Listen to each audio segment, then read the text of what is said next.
কিরামান কাতিবিনা ইয়ালামুনা মা তাফআলুন। আমরা দুনিয়ার বাড়িতে যা কিছু করতেছি সব কিছু কিন্তু দুইজন ফেরেশতা আমাকে আপনাকে সব কিছুই ফলো করে যা কিছু করতেছি সব লিপিবদ্ধ করতেছেন। বরঞ্চ আমরা যে জবানে কথা বলে এই জবানের কিন্তু একটা কথারও কিন্তু আমানত আছে। আল্লাহর নবী বলেন আল আমানাতু ফিল কালাম, কথারও আমানত আছে। আমরা বাক শক্তি, কথা সুন্দর কথা বলার জন্য মানুষকে দিয়েছেন, অন্য কোনো মাখলুকাতকে শক্তি দেন নাই। কারণ অন্য মাখলুকাতকে আওয়াজের ব্যবস্থা করে দিয়েছেন, কিন্তু বয়ান নামক কথা সুন্দর করে বলার জন্য মানুষ নামক মাখলুকাতকে আল্লাহ তাআলা দিয়েছেন।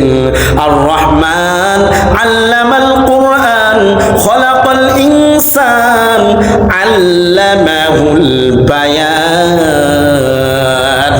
শুধুমাত্র মানুষদেরকেই বয়ান করার জন্য বা কথা বলার জন্য শক্তি আল্লাহ তাআলা দিয়েছেন।